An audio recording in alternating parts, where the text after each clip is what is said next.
Olá, amigos, bem-vindo ao Fabricar, um canal totalmente dedicado à arte de produção de cerveja artesanal. Hoje vamos falar sobre cervejas Smash, suas características, definições, dicas e como usar essa técnica com inteligência para você se autodesenvolver como cervejeiro caseiro. Bom dia, boa tarde, boa noite. Meu nome é Marcelo Fenol, sou cervejeiro caseiro artesanal há muitos anos, mais de 10 anos. Aqui é um canal que você vai aprender tudo sobre cerveja artesanal, numa linguagem fácil, acessível e muito bem detalhada para você. E sempre estou aberto a dúvidas. Qualquer dúvida, coloque nos comentários que eu leio e respondo 100% dos comentários, beleza? Então vamos lá. O que é uma cerveja Smash, né? Smash é um acrônimo em inglês, né? E esse SM significa Single Malt, ou seja, uma cerveja feita com apenas uma única variedade de malte. Obviamente, um malte base, seja ele Pilsen, Pale Ale, Viena ou Munique. Depois temos o A, que significa End, e temos ali Single Hop, que seria uma cerveja feita com uma única variedade de lúpulo.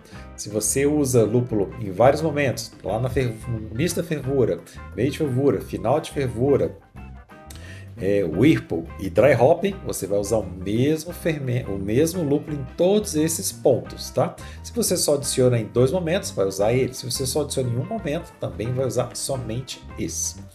Quais são outras características básicas da estruturação das cervejas Smash?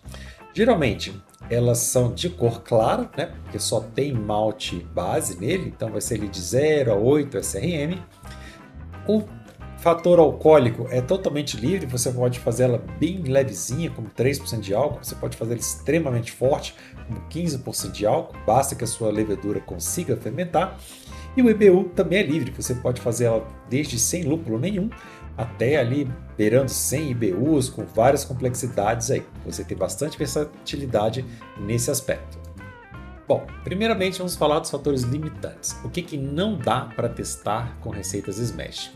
Não dá para fazer receitas ambers a escuras, né? Pois elas precisam de maltes caramelos e maltes especiais ou torrados, então não dá para fazer. Não dá para fazer cervejas que usam trigo, centeio, milho e outros grãos, né? Porque eles precisam estar misturado com o grão Pilsen, então já não seria uma Smash, né? Precisa ali de 50% de grão de cevada. E também não dá para fazer cervejas que não sejam puro malte, né? Que utilize outros ingredientes. Deixa de ser uma cerveja Smash. Mas quais são então as vantagens dessa cerveja Smash? Essas cervejas geralmente elas têm diversas vantagens. Vamos ver aqui algumas delas. A primeira delas é que a elaboração da sua receita é muito simples, fácil e rápida, principalmente para o cervejeiro iniciante. São poucos ingredientes. Você aí não vai ter risco de precisar fazer uma substituição errada de grão especial.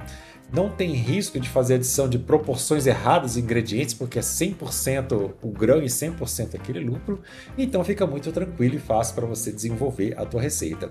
É o famoso ovo frito de quem está começando na culinária, ou fazer o seu primeiro arroz que só vai usar arroz, água e alho e mais nada, e sal, né, para fazer ali, né, o seu arroz. Então é muito simples, muito tranquilo, qualquer um vai dar conta de fazer cervejas assim.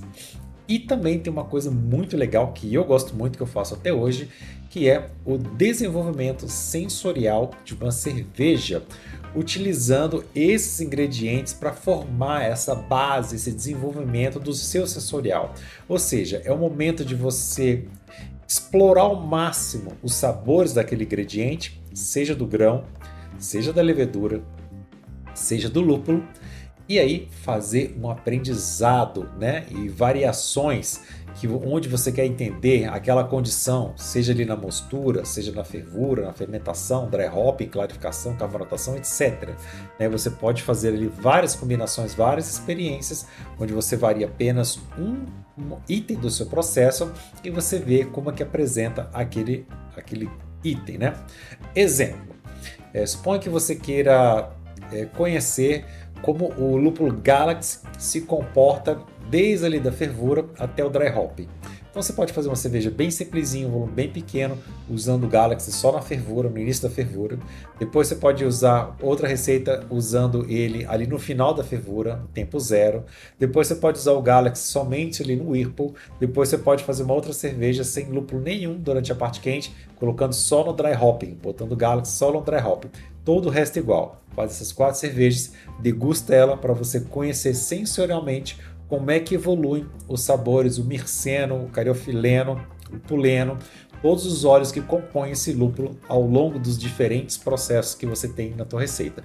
Você vai ver como você vai aprender em relação à utilização dos grãos, dos insumos em geral para sua cerveja, ao ponto de você não precisar mais elaborar cervejas a partir de estudos avançados e tal. Você vai elaborar conforme você gosta, com aqueles ingredientes que você tem, montando receitas que não estão classificadas com nenhum estilo, mas vão te agradar imensamente porque você simplesmente gosta daqueles ingredientes naquela combinação, naquele formato e naquele processo.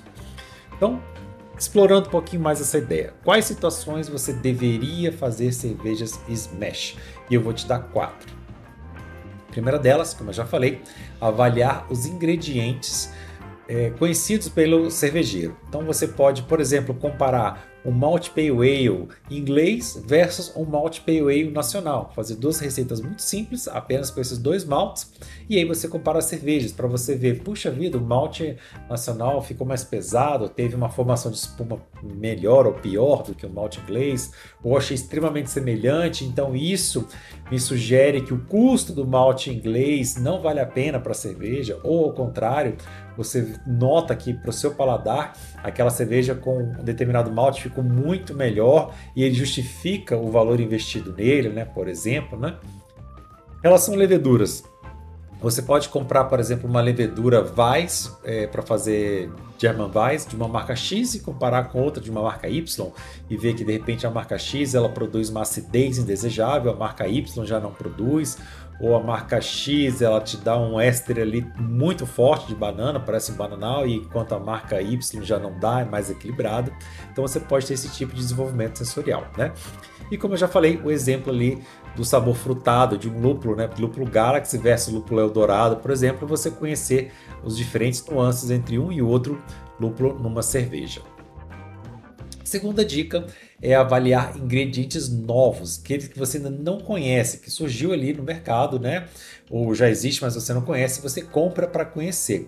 Então você pode de repente estar conhecendo uma nova marca de malt pilsen, de uma nova maltaria que surgiu, faz uma cerveja bem simplesinha, que você já conhece, já tem aquela memória sensorial do que tem de gosto para aquela cerveja e ver como aquele malte se comporta na cerveja. Pode também avaliar um lúpulo experimental que acabou de surgir, uma nova marca de levedura, uma cepa que nunca foi utilizada antes, né? Fazer essa receita bem simples para saber os sabores que tem e assim você foca a sua análise naquele ingrediente. O terceiro aspecto é fazer uma cerveja mais simples e fácil, como falamos lá no começo. Um processo mais simples, um processo mais rápido, né? Um processo com menor chance de erros e desvios que você pode fazer usando essa técnica. Ótimo para quem está começando, ótimo para quem quer fazer uma cerveja rápida ali para um final de semana, para um amigo, uma coisa que tem que ser produzida em menor tempo do que o normal. Por último aqui é avaliar o ingrediente num contexto, num processo, né? Então aquilo que eu também já falei brevemente, né? Como por exemplo, ali momentos diferentes de lupulagem, né? Qual é o sabor do lúpulo a 5 minutos de fervura, como no flame out e no whirlpool, né? Como é que ele se comporta na cerveja final? Fazer um dry hop no início da fermentação ou após terminar na fermentação, né? Quando alcançou a FG.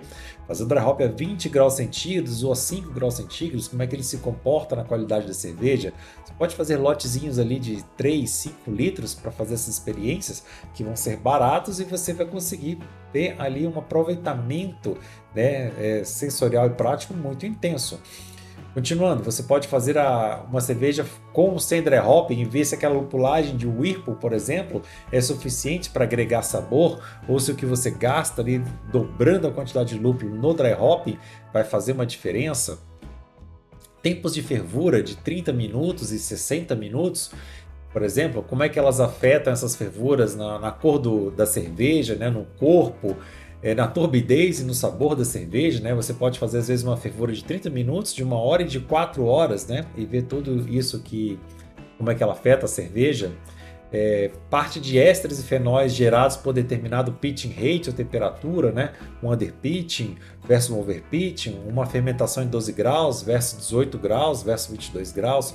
Tudo isso você pode estar aí experimentando e aprendendo e desenvolvendo o seu conhecimento cervejeiro.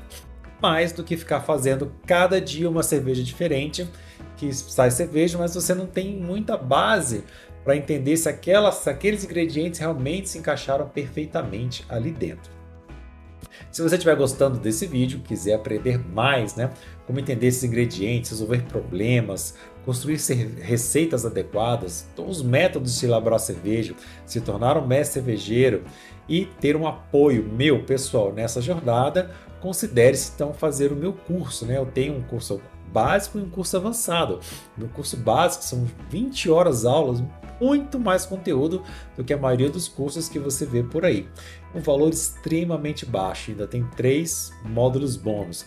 E se você fizer a compra neste mês de novembro de 2023, você vai pagar a um preço incrível, ter um desconto fantástico que foi autorizado somente para esse mês de novembro. Então aponte sua câmera para o QR Code ou acesse marcelofenol.kbook.br e faça ali a sua inscrição, beleza? Vamos ver agora, nessa segunda parte, algumas sugestões de cervejas, de receitas Smash, tá? Não se prenda muito ao estilo, se prenda mais aos fatores observados e planejados. Para essas receitas eu estou tomando como base, que é uma receita para 20 litros, tem uma fervura básica de 1 hora 66 graus centígrados, uma mistura, né, de 1 hora 66 graus centígrados, uma fervura padrão de 1 hora e uma fermentação de 18 graus por 7 dias. Se não tiver alterado lá na receita, você siga essas orientações básicas aqui. Então, a primeira sugestão é para conhecer maltes bases, né? Então você começa aí fazendo uma receita assim: 4 kg de malte Pilsen, 10 kg de lúpulo Hallertau Tradition ou Magnum, que são lúpulos mais equilibrados, eles não puxam, né, mais neutros, vamos assim dizer, não puxam para muitos sabores, e um pacote de levedura US05, outra cepa neutra, que vai te fazer uma receita bem simples. Fez essa receita, procure agora entender, né, ou escolher uma das variações. Troque o malte Pilsen pelo malte Pale Ale, ou por Viena, ou por Munique. Veja a diferença de sabor, de corpo e cor que esses outros maltes vão trazer para a tua cerveja. Troca o malte por trigo, né? Você pode fazer a cerveja até 100% de trigo usando um saco voal para evitar entupimento. Veja qual o sabor que o trigo puro traz para a cerveja, a consistência, a espuma, o corpo, a sensação de deglutição que vai trazer para você. Você também pode fazer experiências para conhecer algumas cepas. Por exemplo, receita básica, com 4 kg de malte Pilsen, 10 gramas do lúpulo Hallertau Tradition Magnum, mesmo da receita anterior, um pacote de levedura 0,5. Nesse caso, o que você vai variar? Troca a sua levedura na próxima receita por uma S04, uma levedura inglesa que vai dar um pouquinho mais de corpo, um pouquinho mais de éster, né, mais frutado. Ou uma K97, uma cepa German Ale, né, que é muito saborosa também. Ou a WB06, a levedura própria de German Weiss, né? Veja como é que a acidez dela vai te afetar a tua receita. Uma T58 para você conhecer o papel do fenol, né, dos fenóis na receita, né, como eles trazem essas notas picantes. Ou uma BE 256, outra cepa belga trapista, né, que são mais atenuativas, né, secam mais. Uma cepa Kveik, que também é bem atenuativa, ou uma cepa Lager, que também é um pouquinho mais atenuativa, ou uma Saison, que também é bem atenuativa, deixando ele menos corpo para a tua receita, né, para a tua cerveja. São experiências fantásticas que você pode fazer. Penúltima sugestão é para conhecer alguns lúpulos, né? Então, a receita básica, essa que vai ter mais lúpulo, né? 4 kg de malte Pilsen, 50 gramas do lúpulo Hallertau Tradition ao Magnum no final da fervura, não no início, agora no final, e um pacote de US05, outra cepa neutra. Quais são as variações que você vai fazer? Somente essa lupulagem de final de fervura. Fez a primeira com Hallertau Tradition, faz outra aí com lúpulos americanos, como Cascade, né, que traz muita matéria verde, Old School que te fala, né? Ou Citra, que vai trazer aquele cítrico do maracujá, ou um Eldorado, traz bastante frutas amarelas, ou um Galaxy, que é parecido com o Eldorado, um Saaz, né? Já muito mais nobre, aí, já trazendo uma cerveja mais europeia, ou um Hallertau Blanc, que traz ali o sabor leve de uva, ou um Esquite Gold, né? Um lúpulo inglês aí, que também tem uma pegada mais leve, né? Mais nobre também. Muitas coisas interessantes para você ter um aprendizado aí em 5 ou 6 lúpulos que você vai ter essa memória sensorial muito interessante. A última sugestão seria uma American Pale Ale Old School, né? 4 kg de malte Pale Ale, 50 gramas de lúpulo Cascade a 5 minutos de fervura, né, ali no finalzinho da fervura, e um pacote de West 05. E aí você pode trocar para frente esse Cascade por um Centennial, por um Chinook, por um Mosaic. Você vai ter notas diferentes aí de lúpulos relativamente próximos entre si, né? Pode trocar o Pale Ale por Pilsen para você ver como é que ele demora mais ali para mosturar, né? No caso do Pilsen, como o Pale Ale converte mais rápido. Pode trocar marca de malte, né? Pegar aí o malte importado, o malte nacional e aí fazer variações e tá analisando essas diferenças. Eu tenho certeza que se você fizer aí umas 10 cervejas dessas sugeridas, o seu desenvolvimento como cervejeiro caseiro vai dar um salto assim enorme, tá? Então, se você gostou do que eu coloco até aqui, eu fico aqui aguardando a sua participação, né, dar o seu joinha e voltar no nosso canal sempre que tiver novos vídeos. Um forte abraço, fique com Deus e até a próxima.